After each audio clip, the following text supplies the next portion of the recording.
Olá, cá estamos nós mais uma vez às 2h30 da manhã, gravando mais um vídeo para o nosso canal Guia dos Perplexos.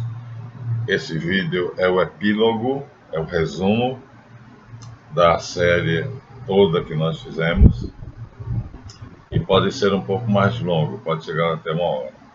Então, como sempre, começamos agradecendo as contribuições a partir de R$ 10 mensais na nossa conta do Nubank, que tem como Pix 223-992-67753, ou através da agência bancária do Bradesco, agência 129, conta corrente 155-385, dígito 2. E caso você não tenha conta no Bradesco, vai precisar do meu CPF, que é o mesmo Pix, mas com pontos e traços. 223.992.677-53. Esse é o meu CPF. Se você tem conta em outro banco, para transferir para minha conta, precisará do meu CPF.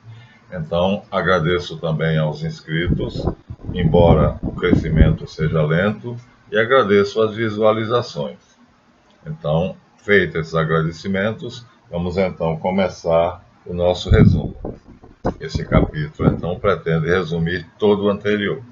Bem, todos nós dependemos, para viver, da nossa mente. Isso aqui é um livro de ciência, Enciclopédia Científica Life, a mente. Então, nós dependemos da nossa mente para viver. E o que é a mente? A mente, segundo se supõe, é um subproduto do cérebro, ou seja, é o resultado das impressões que o nosso cérebro nos fazem saber. Nós sabemos o que nós estamos vendo, o que conhecemos, através da nossa mente. E a nossa mente, na verdade, é nos dada pelo nosso cérebro. Então, o que é o mental? É aquilo que o cérebro nos mostra. E o que o cérebro nos mostra é o real? Não, não é. Essa é a conclusão triste a que nós chegamos. O cérebro, que conhecia-se como sendo assim, mas que é o córtex cerebral, e achava-se que essa parte, que é o cerebelo, que controla as funções autônomas, ou seja, existem partes do meu corpo, como a minha mão, que eu controlo, né? Faço com ela o que eu quero. Existem partes do meu corpo que eu não controlo, como o coração, como os intestinos. Então, nós sabemos que temos uma parte voluntária e uma parte autônoma. Essa parte voluntária, essa parte autônoma já era conhecida, mas achava-se que tudo dependia dessa parte aqui, desse amarelo, que é o córtex cerebral, e do cerebelo, que é essa parte verde que sai aqui. Mas quando se desmontou o cérebro, foi descoberto algo extremamente surpreendente. Descobriu-se que o cérebro desmontado era isto aqui, e não isto aqui. Ou seja, ele é dividido em 3 cérebros. Na verdade, não é um cérebro grande e um cerebelo pequenininho. Isso aqui seria a medula. Essa parte não é mais a medula. A medula vem até um certo ponto. Depois de um determinado ponto, acaba a medula. E aí começa aquele pedaço, ó. Então, o centro da nossa coluna vertebral esconde uma massa que se chama medula. E essa medula, que passa por dentro da coluna vertebral, vai até o cérebro e se espalha pelo corpo todo. Ela está dividida, de acordo com o que está aqui no cérebro, em impulso, sistema nervoso, e alguns nervos são autônomos, agem por conta própria, e outros nervos são voluntários, ou seja, agem como eu quero.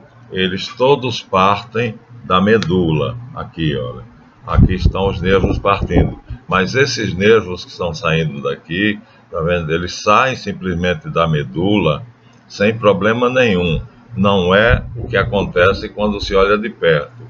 Quando nós olhamos de perto, nós percebemos que alguns desses nervos são autônomos e outros são voluntários, ou seja,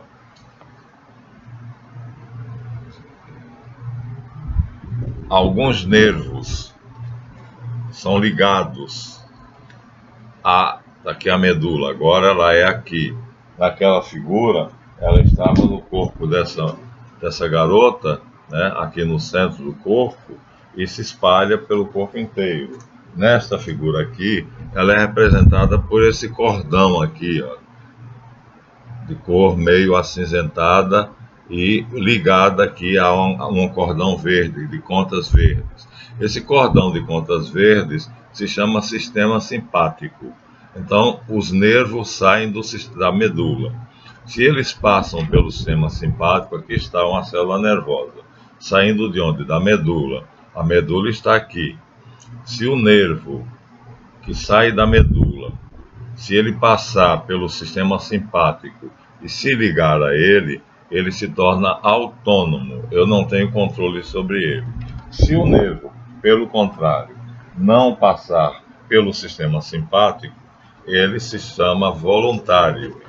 Então, aqui estamos na mesma figura, né? A medula está aqui no centro, mas nós não temos aqui o sistema simpático. Então, o que é que acontece? Os dois nervos, como eu mostrei antes ali no plano, que saem da medula, eles não têm ligação com o sistema simpático.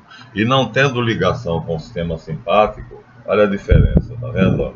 Essa coisinha verde aí faz a diferença. Se a célula nervosa passa por essa coisinha verde, ela se torna independente de minha vontade. No caso aqui à direita. Se ela não passa, ela depende da minha vontade. Aqui eu faço o que eu quero com esse nervo. Aqui eu não faço o que eu quero, ele age sozinho. Por quê? Porque o cérebro, quando dividido, ele mostra, desmontado, ele mostra que ele tem várias partes. Aqui ele está totalmente desmontado. Então, aquele amarelo que nós vimos, né, que é uma parte que todo mundo achava que era só isso aqui. Então, aqui está o cérebro, o cerebelo e aqui a medula. Mentira, não é nada disso. A medula não chega até aqui, como nós dissemos, ela vai só até um determinado ponto, né? Ela vem daqui de baixo, do cóccix, e ela sobe quando chega na altura da nuca, então ela termina. Esse pedaço aqui não é mais medula, é um cérebro. Olha, não tem a menor aparência de ser, mas é. Esse é o cerebelo. Cerebelo quer dizer cérebrozinho. E esse é o cérebro cortical, que é o cérebrozão. Mas isso aqui não é mais a medula. Descobriu-se que é um cérebro poderoso chamado tronco cerebral, que não depende da medula. Então a medula acaba de repente e aqui esse tecido fica mais uma cor ligeiramente diferente. Então passa a ser um cérebro. Desmontando, nós vamos ver assim por dentro, ó. Então aqui está o tronco encefálico. Não é mais a medula. A medula acabou na nuca e ele continua. Aqui está o cerebelo, que controla os impulsos autônomos, ou seja, batimento do coração, os intestinos e várias outras funções do corpo, todo o corpo, toda a parte do corpo que eu não controlo, né? E aqui está uma parte que está dentro, fechada aqui, mas se eu cortar no meio tem esse buraco.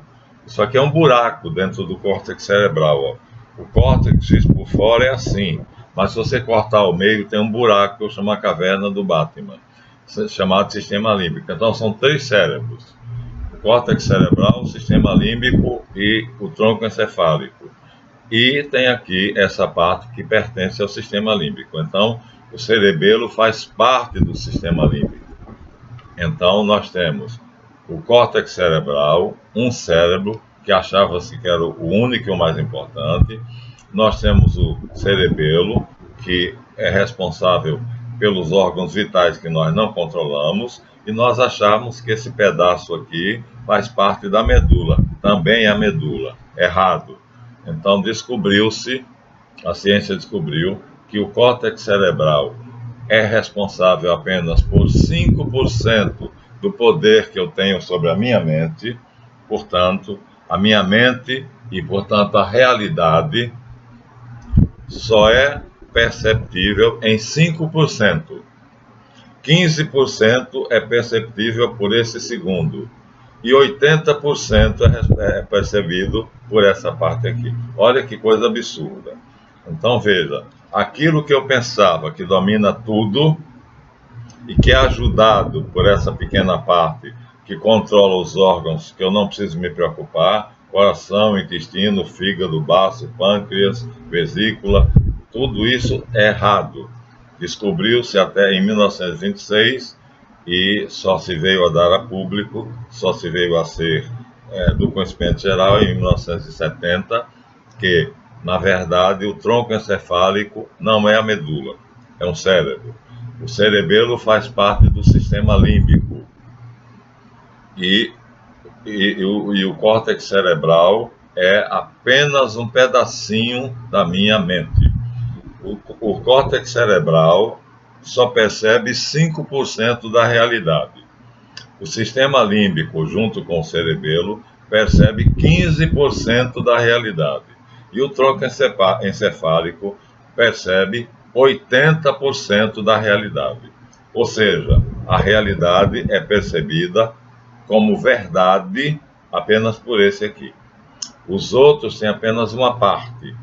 Então, esse coitadinho só percebe 5% da verdade. O que eu vejo é mera aparência. É mera aparência porque isso aqui só percebe 5%. O que eu estou vendo é apenas ilusão e apenas 5% dessa ilusão é verdadeira. Aí vem essa segunda parte, que é dentro do cérebro cortical. É um oco, é um buraco chamado sistema límbico, do qual o cerebelo faz parte. E ele percebe 15% da realidade. Ora ele está unido ao córtex, ora ele está unido ao tronco encefálico. Então, ele é um mediador, ele é um tipo de diplomata.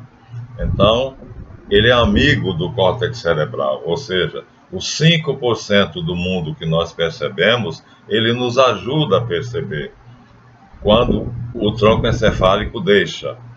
Mas quando o tronco encefálico não deixa, ou seja, os nervos autônomos, lembra? O sistema autônomo toma conta, o sistema autônomo é controlado por esse cérebro, que agora já sabe que é um cérebro. Então, quando o sistema autônomo está aqui, ó, entra em ação, então os 5% da realidade que o meu córtex cerebral vê são completamente deformados. Por quê? Porque ele faz o que quer. Ele produz uma imagem que é ilusória. E se ele não interferir, o sistema límbico e o cerebelo estão ajudando o córtex cerebral. Estão juntos. Então, 5% da mente que está aqui, somado a 15% da mente que está aqui, somam 20%. E eu tenho uma realidade mais verdadeira. Mas quando o tronco encefálico interfere, que é o caso que nós estamos mostrando aqui, ó, o nervo que sai da medula, aqui está a medula ampliada, aqui é apenas esse cordão, essa faixa roxa. Quando o nervo sai da medula, se ele passar por esse cordão de contas verde, ele não obedece à minha vontade. Ele obedece ao sistema reticular, ou tronco encefálico. Ou seja, está completamente independente de mim. E isto aqui é responsável por 80% da verdade que eu não vejo. Ele esconde de mim. Logo, eu só percebo com certeza absoluta 5% da realidade. Só 5%. Tudo mais é ilusão. Isso foi comprovado cientificamente por várias experiências, mas principalmente nós temos aqui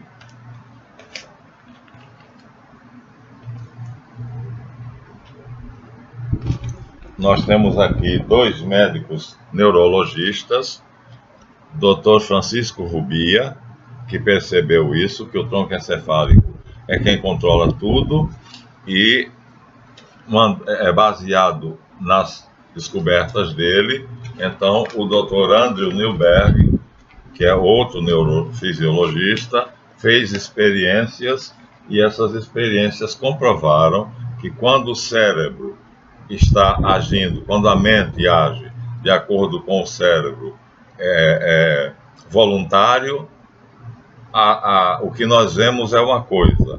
E quando ele age segundo o sistema autônomo, o que nós vemos é outra coisa. Então, eu chamo de realidade e de verdade. Então, a verdade, né, tudo é processado aqui. Ou seja, o cérebro é dividido em pedaços. Esses pedaços são chamados lobos cerebrais. Lobos são os pedaços do córtex.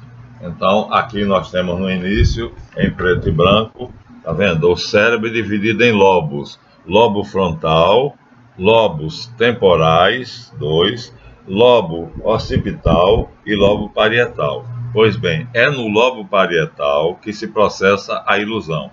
Ou seja, tudo que o meu cérebro recebe, o córtex cerebral, é processado e mandado para o lobo parietal, que é em cima da minha cabeça. E aqui é criado duas imagens diferentes.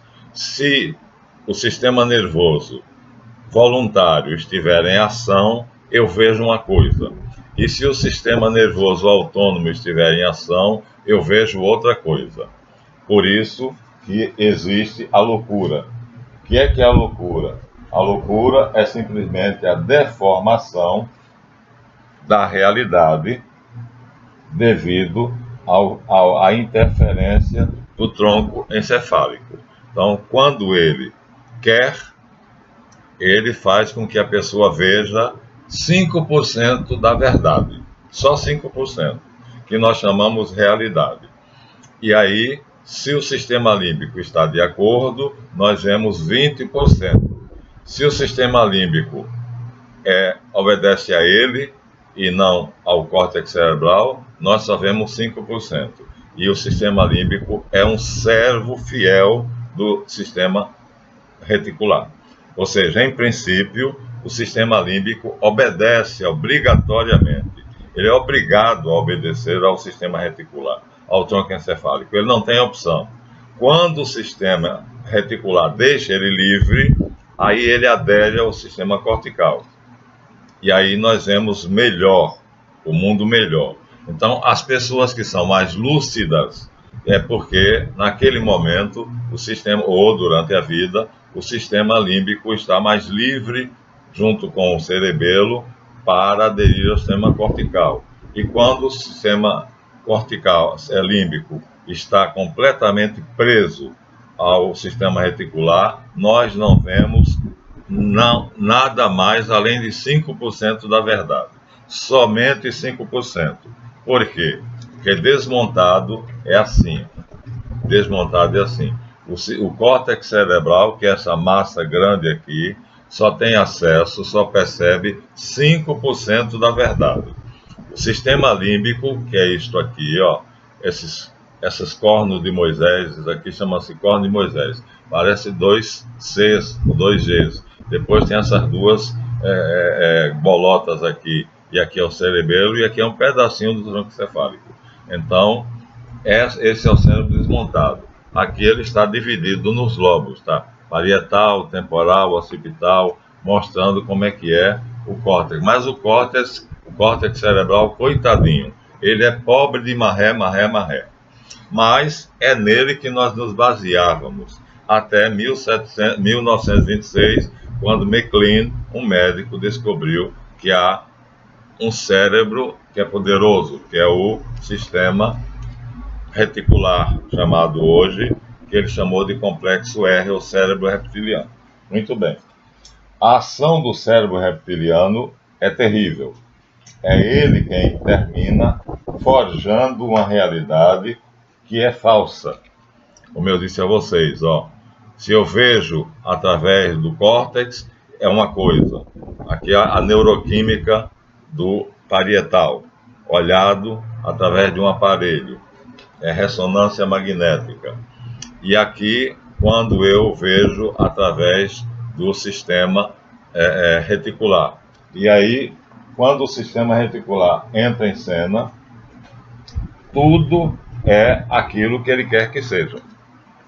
Então, aqui nós temos um esquema.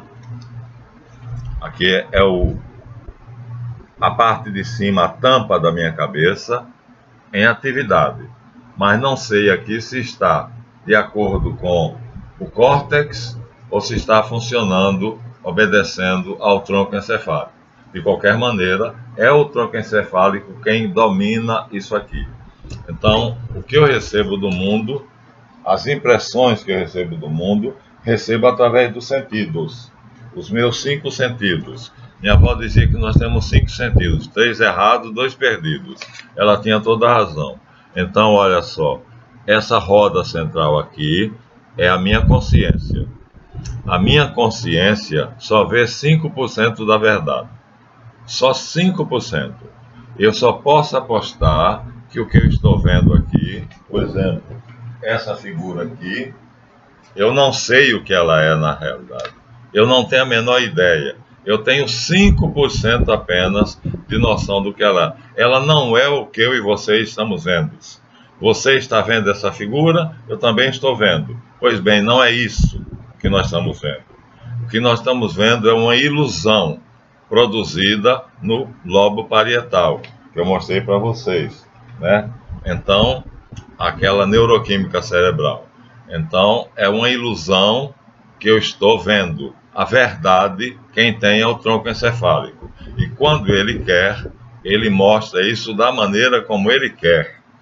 A verdade só ele sabe. O que isso é de verdade? A ciência vai descobrindo aos pouquinhos, aos pouquinhos, aos pouquinhos e mostrando que as coisas são muito diferentes do que a gente imagina.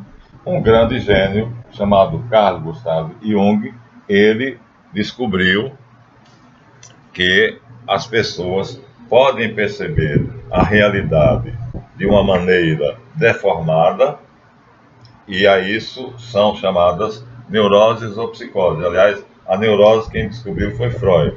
Ele aperfeiçoou. Então, olha só, a realidade pode ser totalmente deformada pelo tronco encefálico. E aí aqui está um pintor que pintou o convés de um navio, já mostrei a vocês, totalmente deformado. Uma pessoa num convés de um navio. Nós temos mais aqui. O tronco encefálico aí decidiu fazer uma brincadeirinha. E essa brincadeirinha fez com que essa pessoa visse o mundo deformado. Vou mostrar mais aqui. Um gatinho, né? Olha só, a imagem de um gatinho, mas deformado pelo sistema reticular, pelo tronco encefálico. Esse em branco é mais parecido com a verdade, depois esse outro aqui já é mais deformado, esse totalmente deformado, e esse aqui é uma coisa séria. Então, ele faz o que ele quer. Nós vemos, a nossa mente é o produto dele. Ele é quem controla. A mente é o tronco encefálico quem faz. Então, nós vemos o mundo de acordo com o que ele quer. Podemos ver um gato da maneira que eu mostrei aqui a vocês. Quer dizer, quando você olha, você vê um gato. Mas aqui estão os 4 loucos. E cada um deles viu um gato, eram pintores, todos eles. Cada um viu um gato diferente. O que era mais sadio viu esse gatinho aqui. Já é parecido. O mais louco viu esse gato aqui. O mais louco ainda viu esse gato aqui, e o mais louco de todos viu esse gato aqui. Por quê? Porque o tronco encefálico quis. E ele mostra a verdade que ele quer. Na verdade, é a realidade que ele quer. Isso faz com que, na nossa convivência, aqui nós temos uma galeria dos homens que viram mais a verdade do que a realidade. Uma galeria variada, que vai de Newton, vai de Lincoln, vai de Galileu Galilei, Descartes, Lutero, vários. Então esses homens tiveram o privilégio de ver o mundo mais de acordo com a verdade. São chamados gênios da humanidade. Mozart tocou piano com 12 anos de idade. Com 15 ele fez a primeira sinfonia.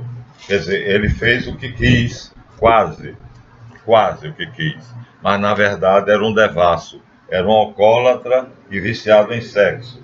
Então, quando uma criança está aprendendo a ler, ela está começando a desenvolver o córtex cerebral, mas ela não tem a menor ideia de que o córtex cerebral que ela está sendo agora treinada na escola para aprender a ler, vai mostrar a ela apenas 5% da verdade.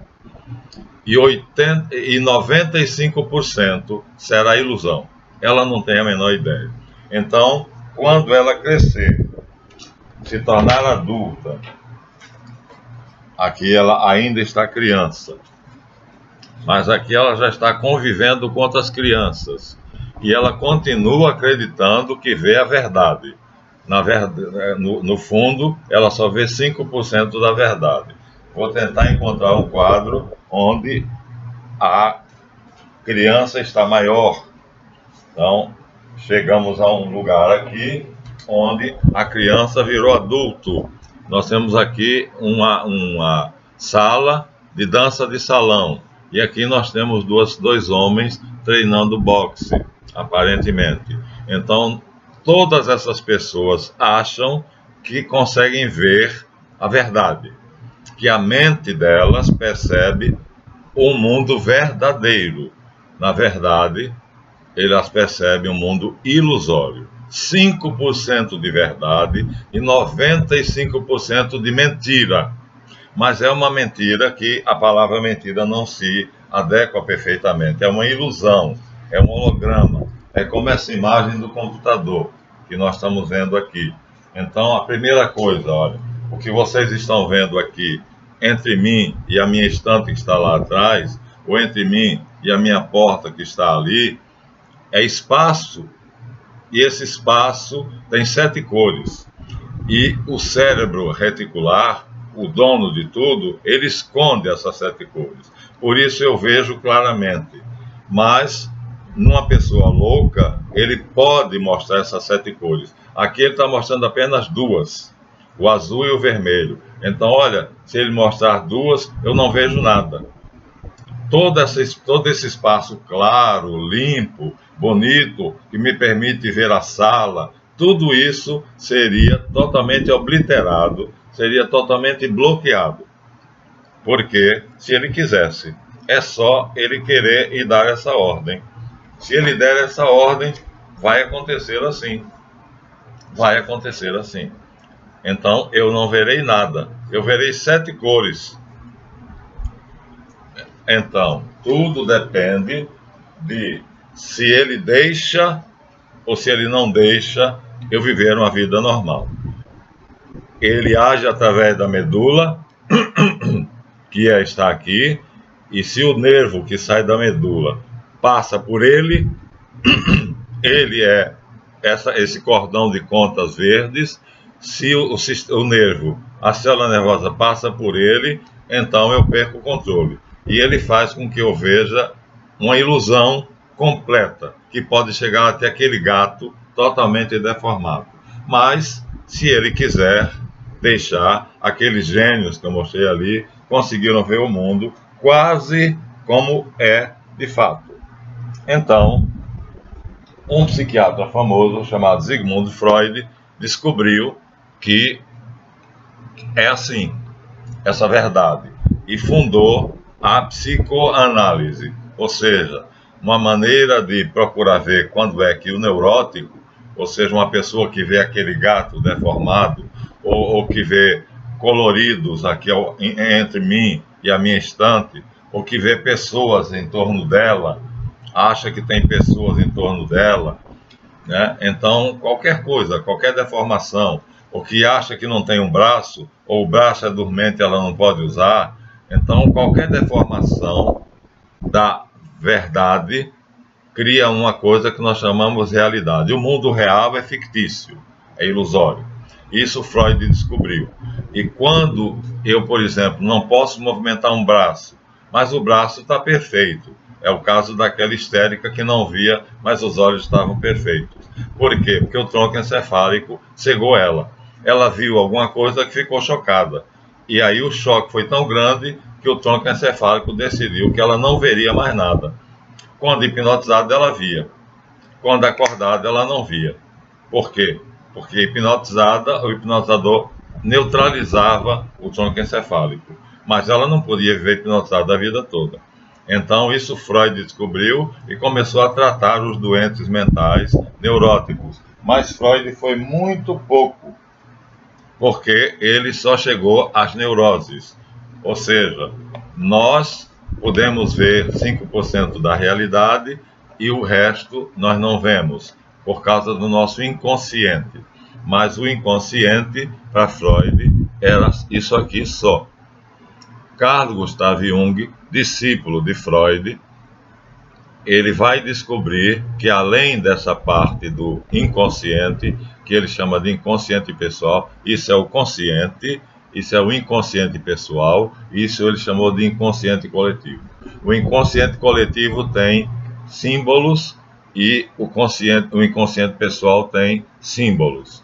Então, esses símbolos, nós, por exemplo, não temos, de modo geral, nenhuma ideia do que sejam. Por quê?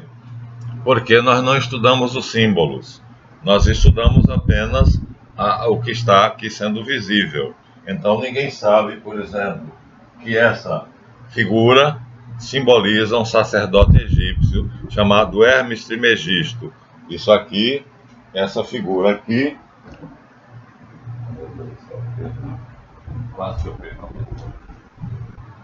essa figura aqui, dizia eu, simboliza Hermes Trismegisto, chamado pelos egípcios Totem. É um símbolo. Na verdade, é um ibis. É uma ave, não é uma garça, como vocês pensam. E eu também pensei, não. É um ibis. E é o símbolo, no Egito, simboliza Hermes Trismegisto, um sacerdote que foi um sábio. E esse sábio descobriu uma coisa. Ele fez uma descoberta notável. Ele percebeu que todos os alfabetos do mundo têm 22 letras, na época. Os alfabetos da época dele. Do Egito, da Mesopotâmia, da Babilônia, da China, só tinham 22 letras. E ele descobriu que se voltasse até a pictografia, ou seja, antes da escrita, esses símbolos eram situações. Logo, cada ser humano só vive 22 situações. Essa descoberta é de Hermes. Essas 22 situações ele pintou em paredes num templo egípcio. E depois essas pinturas foram reduzidas a cartinhas pequenininhas. Só que com o passar do tempo, quando a Igreja Católica entrou em cena e se tornou a dona do mundo, ela proibiu o uso dessas cartas, que passaram a ser usadas como uma brincadeira, chamadas tarô. Se espalhou na Europa em forma de um jogo, com o nome de tarô, e passou a ser classificada como ciências ocultas, e quem fosse pegado com o tarô na mão ia para a fogueira. Achava-se que o tarô era coisa do diabo. Então, nós ficamos numa situação difícil, porque esse jogo de cartas, na verdade, é uma coisa extremamente séria. Ele reproduz a mesma coisa que a Bíblia. Olha só, o tarô reproduz as principais coisas que a Bíblia ensina. Nos sonhos, o tarô é o mesmo que o sonho. Então, quando você sonha, o sonho é cheio de símbolos.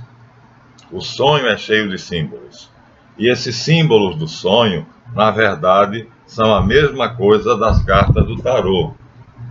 Então, quem descobriu isso foi Eliphas Levi e Kurt de Gebelin, dois sábios. Então, na nossa mente, existe um quebra-cabeças. E esse quebra-cabeças, as peças, se forem bem montadinhas, nós vemos uma ilusão que nos permite ter uma vida normal. Mas se faltar uma peça nesse quebra-cabeça, há uma deformação da realidade e eu viro neurótico, porque o que está aqui dentro é só uma ilusão, não é a verdade. A verdade está no tronco encefálico. Então, isso foi descoberto por Freud, Jung aperfeiçoou, chegando a um processo tão perfeito, tão completamente perfeito, que, estudando pelo mundo inteiro, fez uma viagem e descobriu a maior parte dos símbolos que existem no planeta. Escreveu esse livro, aqui está ele. E aí ele era discípulo de Freud.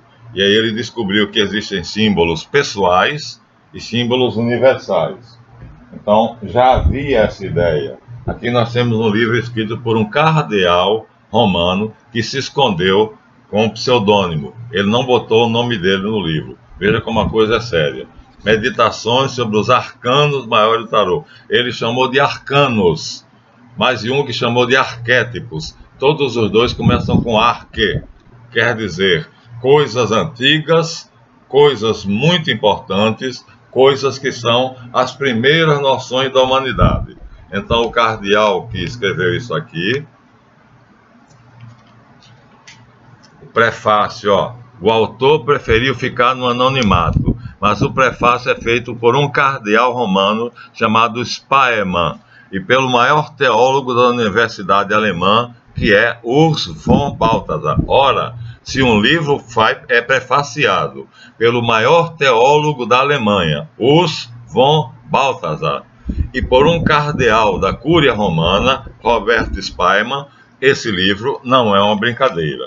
Então foi um cardeal que escreveu, não se sabe o nome, supõe-se que foi Ottaviani, e ele chamou de arcanos, meditações sobre os arcanos, 22, são 22 letras, lembra? Totti descobriu, saindo do alfabeto e voltando para o início do alfabeto, que era a pictografia, pequenas figuras, um braço, uma ave, um olho.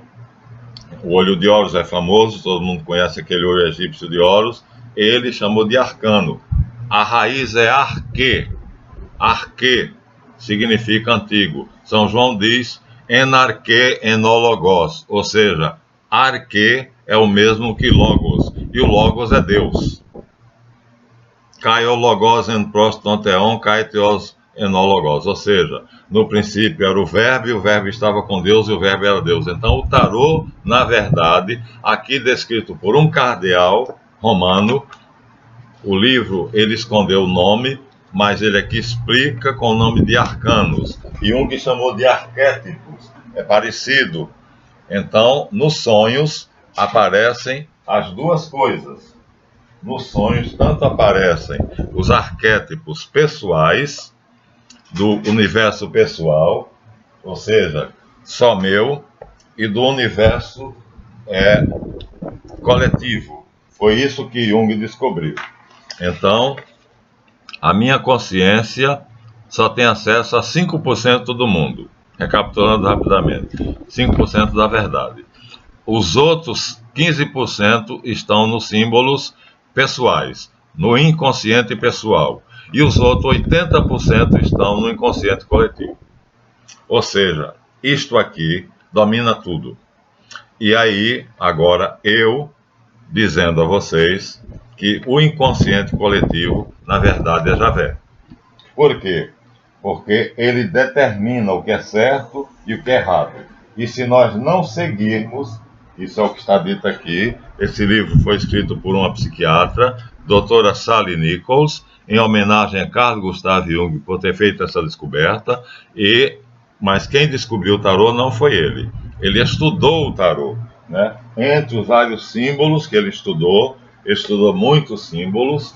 Aqui o livro está cheio de símbolos, né? Então nós temos aqui um símbolo de um homem com um bastão na mão dentro d'água, o Leviatã. Nós temos vários. Ele estudou pelo mundo todo o simbolismo. E esse simbolismo, segundo Jung, mostrava que nós, aqui está ele, Carl Gustav Jung, tá vendo? O mago do inconsciente coletivo. Então ele descobriu que nós podemos ver a realidade completamente deformada, porque toda a verdade depende do inconsciente. E o inconsciente pode fazer com que a gente veja o que ele quer. Isso a Bíblia já dizia. Mas existiu um homem que veio até a Terra, que está aqui simbolizado no frontão, no frontispício da Catedral de Chartres, que é Jesus Cristo, né, que veio dizer a verdade, está nos Evangelhos. E, curiosamente, eu descobri que o tarô e os Evangelhos têm a mesma mensagem. Já disse isso no vídeo passado. Aqui mostra Jesus Cristo entronizado, sentado num trono, dominando as 4 partes da natureza, ou seja, a verdade total. A natureza é dividida em 4, são 3 cérebros, mas esses 3 cérebros unem-se a uma mente que controla eles 3, totalizando 4. Jesus foi o único ser humano que dominou os 4. O único. Não há outro. Não existe nenhum outro. Ele é o único que dominou os 4. Então, ele é representado pelo pentagrama, pela estrela de 5 pontas. Então, o mundo todo é representado por 4 animais: a águia, o touro, o leão e o anjo. Os discípulos dele são Mateus, Marcos, Lucas e João, também são representados assim.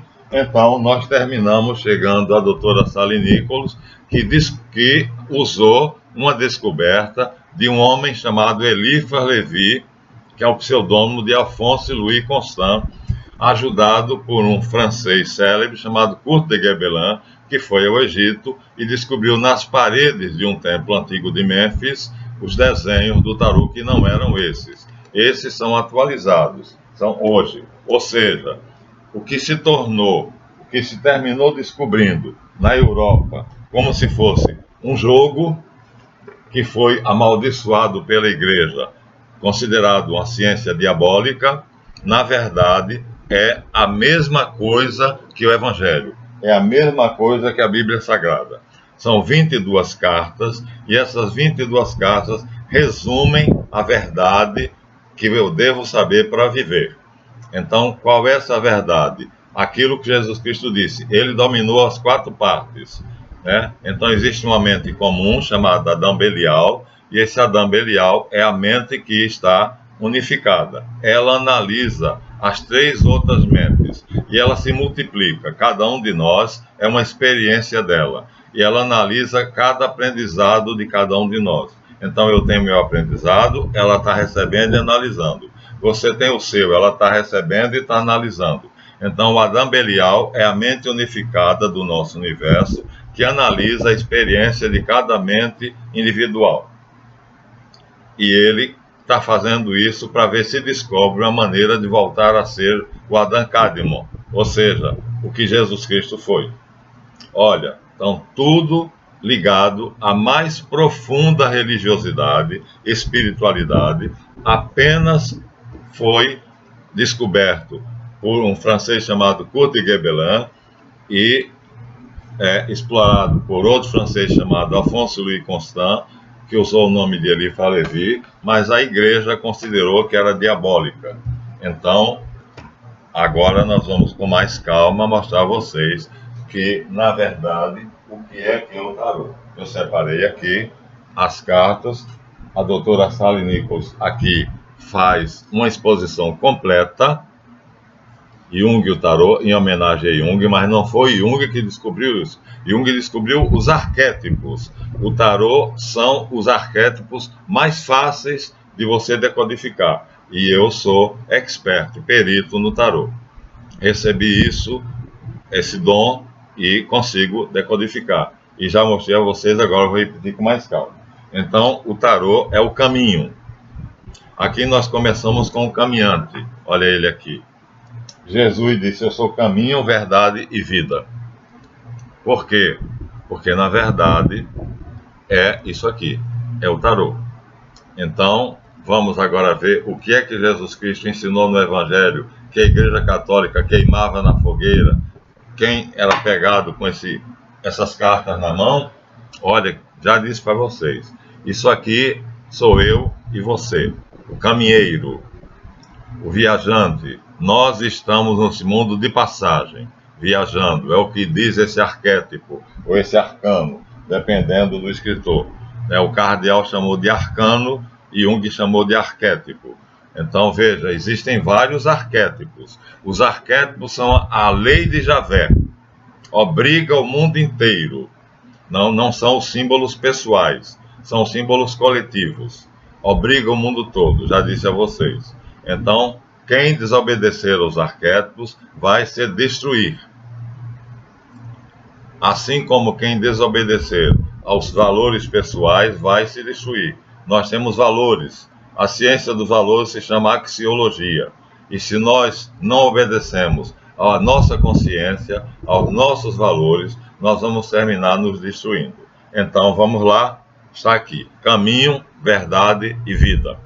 Portanto, o mesmo que está aqui. Olha, quem diria?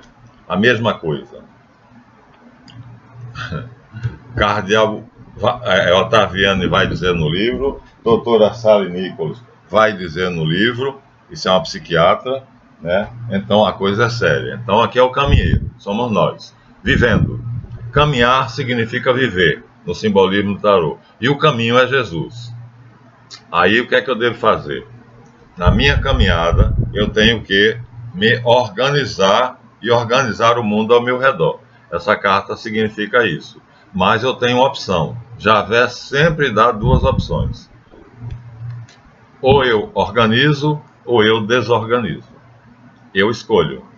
Então esse arquétipo significa o certo. A lei de Javé é perfeita. Organiza-te e organiza o mundo.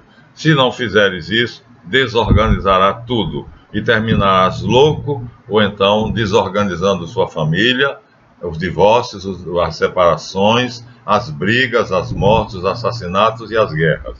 Então você veja como é que é importante.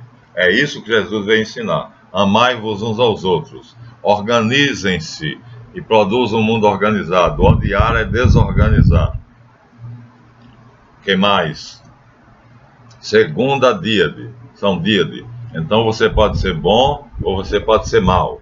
Certo e errado. São dois arquétipos, ou dois arcanos, dependendo se é o cardeal Ottaviani ou se é doutora Sally Nichols. Então aqui nós temos uma pessoa boa que faz o que é certo, simbolizada por esse anjo, temperada, moderada. E aqui nós temos uma pessoa má, egoísta, perversa, que quer prender os outros a si mesma. Se você fizer isso, você vai subjugar os outros. Davi mandou Urias para a morte. Então, agiu assim. Ele devia agir assim. Urias era o maior amigo dele, era o melhor general, mas ele apaixonou-se pela mulher de Urias e aí mandou Urias para a morte para ficar com a mulher dele. Então, usou esse arquétipo. Pagou por isso, pagou caro, porque quando a gente transgride a lei de Javé, o preço é alto. Então, aqui está a opção. Escolha o bem ou o mal. O bem está à minha direita, o mal está à minha esquerda. São arquétipos, arcanos, ou seja, princípios universais, leis que Javé estabeleceu na mente de todos os seres humanos do planeta Terra. É o fundamento das leis, do direito, dos costumes, da nossa vida no planeta inteiro. E porque o homem não conhece e não pratica isso, que é o mesmo que Jesus Cristo mandou no Evangelho, mesma coisa, vocês estão percebendo, é que o mundo está essa bagunça. Em vez de agir assim, o homem age assim. Em vez de organizar, como nós mostramos ali o rapazinho na mesa, desorganizam como nós vimos na torre. Então, Você deverá agir assim, será premiado. Se você agir como o diabo, será castigado. Outro arquétipo, use a razão. O sol simboliza o raciocínio, a razão, mas a maioria das pessoas usa a emoção. Aqui nós temos razão e emoção. O sol simboliza a razão, que concilia as coisas diferentes. Quando eu tenho dois problemas, três ou mais, eu tenho que raciocinar, usar a razão. Se eu deixar me levar pelo afeto, pelo sentimento, pela emoção, não vou conseguir resolver o problema. São dois arquétipos. O mundo inteiro sabe disso. No planeta Terra inteiro, os governantes, cada pessoa individual. Eu escolho. Me deixo levar pela emoção ou eu exercito a razão? A escolha é minha. Eu fiz esse aprendizado. Eu ensino isso. Eu dou aula disso. Arquétipos ou arcanos. Aí vem agora o resultado daquele caminheiro, né, aparentemente sem destino, né, com o matulão aqui e o cachorrinho incomodando ele, né, quer dizer, tudo incomoda ele. Aqui ele se transformou num sábio, ou seja, o pedaço de vida que ele fez certo. Ele fez escolhas certas, seguiu o evangelho, seguiu o caminho e chegou à verdade. Chegou à verdade. Aqui é Leviel Savant, em francês, o velho sábio, apoiado na prudência, na verdade, conhecendo a verdade, protegido pela verdade, ele vai agora a caminho da morte, ou seja, da verdade suprema, que é o outro mundo. Nesse mundo, ele conseguiu fugir das ilusões, mas não completamente. É o que vai mostrar a penúltima carta. Essa penúltima carta vai mostrar que nós, primeiro, temos que passar por uma verdade incompleta, que é o paraíso de Javé, antes de chegar à verdade plena, a reintegração. Pois bem, aqui, o caminheiro, que era aquela carta inicial, ele chegou à primeira noção da verdade. Já é um sábio, apoiado na prudência e conhecendo com sabedoria, ele se protege e ele só fez o bem e só vai fazer o bem. Mas, para isso é necessário um grande esforço. Outro arquétipo. Aqui mostra uma dama abrindo a boca de um leão. A dama é qualquer um de nós. Por que botaram uma mulher? Porque a mulher é mais forte do que o homem. Essa é a verdade. O arquétipo mostra isso. Um homem não é tão forte quanto uma mulher. A mulher é mais forte, né? Erasmo Carlos diz: mulher, na escola em que você foi ensinada, jamais tirei um 10, sou forte, mas não chego a teus pés. A mulher faz tudo o que o homem faz, em cima de um sapato alto. Então aqui seria abrir as portas da inteligência para abrir os caminhos, abrir a boca para dizer sim ou não, mas esse sim ou não de acordo com a verdade. Então aqui já supõe que você já passou pelo eremita, você já sabe o que é a verdade, já tem uma noção precisa dela, então você tem que ser firme. Isso pode custar muito. Eu sou pobre, mas passei por várias oportunidades de ser rico, mas eu disse não, porque era ilícito. A riqueza geralmente é oferecida por corrupção, mentira, roubalheira, safadeza. Eu recusei, eu disse não, mas foi preciso um grande esforço. Senão hoje eu teria um palacete, viveria uma vida de Nababo, né? Então, mas eu sabia que aqui é Javé, não é o Papa. É que na época em que esse baralho foi feito em Marsella, o Papa coroava os reis e julgava os reis e os príncipes. Então fizeram na carta a figura do Papa. E aqui está as pessoas que estão ouvindo ele ensinar. Ele está ensinando, aqui é Javé. Javé nos ensina através das cartas do tarô, ou nos ensina através do Evangelho.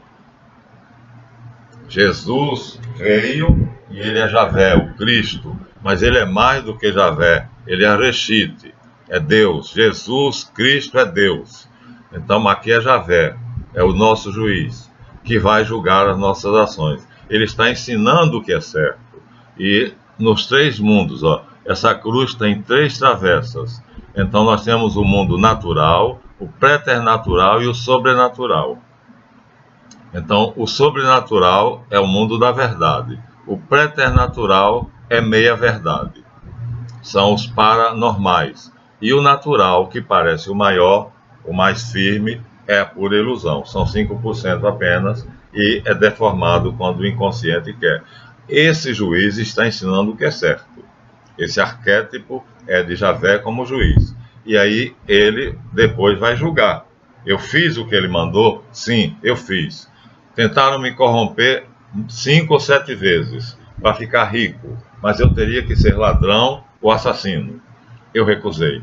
Hoje sou pobre, moro numa casa muito modesta, numa vila, mas eu poderia ter sido riquíssimo, só que eu teria que ser submetido a um julgamento. E aí, aqui tem um túmulo. Se eu agir errado, então eu sofrerei a segunda morte. Ficarei num túmulo depois que a minha alma morrer, depois que meu corpo morrer, minha alma sofrerá uma segunda morte. A igreja chama de inferno, acreditem se quiser. Você não é obrigado a acreditar. Mas eu posso me arrepender, pedir perdão a Deus e ser tocado pela trombeta do anjo e ser perdoado. É o que o arquétipo diz, a lei do perdão, a lei do amor. Mas, de qualquer maneira, vem a sentença. Javé, que é o juiz, vai dar a sentença depois de julgar. Aqui a palavra justiça quer dizer a sentença. Então, essa justiça não é cega não, tá vendo? Ó? Em Brasília botaram um pano nos olhos da justiça porque ela não vê. Ela é cega, ela só vê o dinheiro, só sente o dinheiro na mão e no bolso. Essa justiça aqui está com os olhos bem abertos, pesando o certo e o errado. Mas em Brasília, ou juízes de qualquer parte do mundo, eles só sentem o dinheiro no bolso, eles são cegos. Eles não veem o que é certo e o que é errado. Mas Javé vê. E a sentença dele é justa. Então, eu tenho toda a esperança, não posso dizer que tenho certeza, porque ninguém tem certeza, que a justiça de Javé me será favorável, porque eu não reneguei a verdade.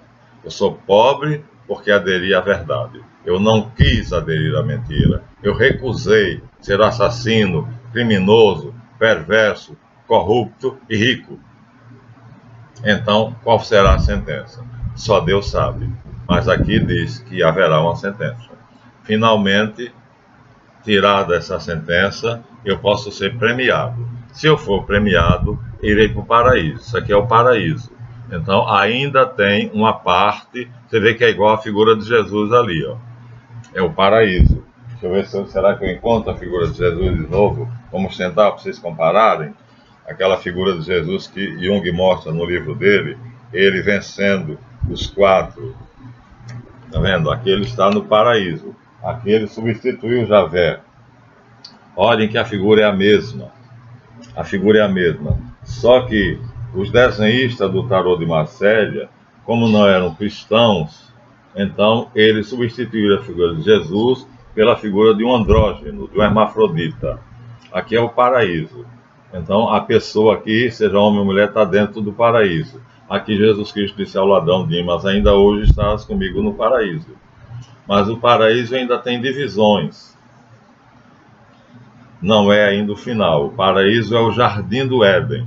Portanto, é o jardim do céu. Mas ainda não é o céu. Mas é para onde todo mundo irá até Jesus abrir as portas do céu.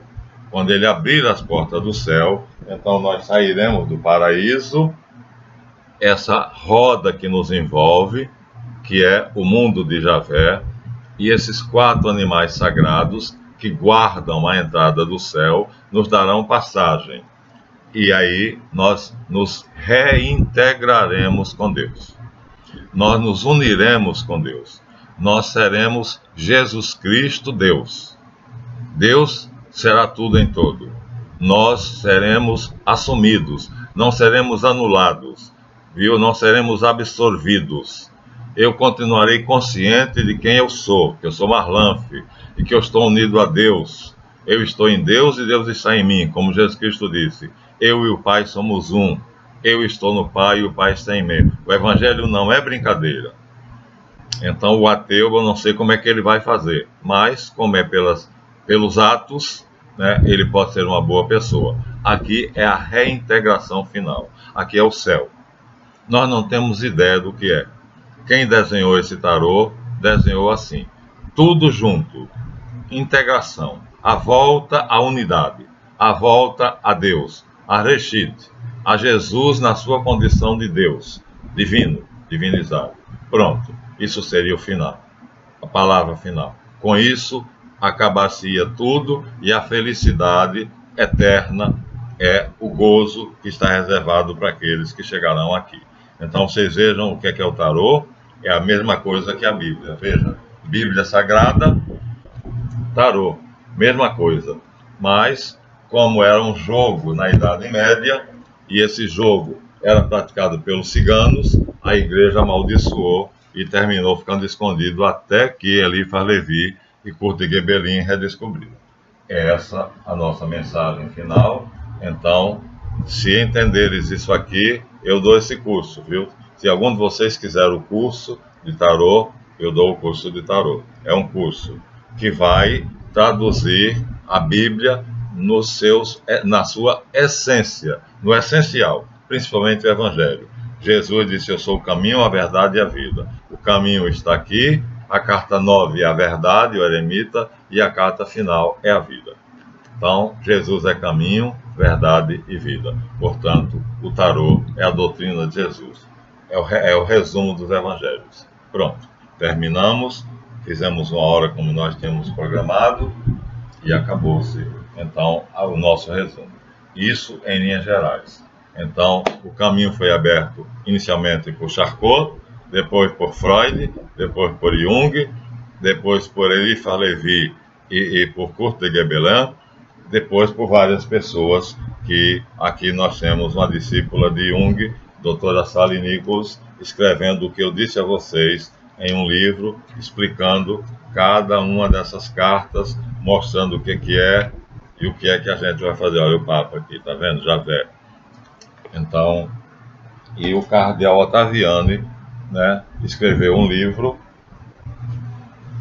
que agora não está aqui, Os Arcanos Maiores do Tarô, porque ele descobriu que era a mesma coisa que os evangelhos, e quem fez a grande descoberta foi Jung, quando ele descobriu os arquétipos.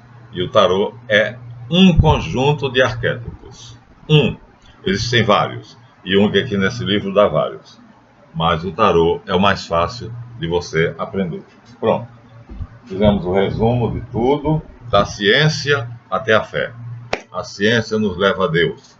É só você caminhar pelos caminhos de Jesus, pelo estado de Jesus. Muito obrigado por visualizar esse livro. Muito obrigado pelas contribuições. Muito obrigado pelas inscrições, por terem se inscrito. E muito obrigado pelas visualizações. E essa série encerra-se aqui. Esse é o epílogo. Esse é o resumo final. Deu uma hora. Até a próxima série. Boa noite.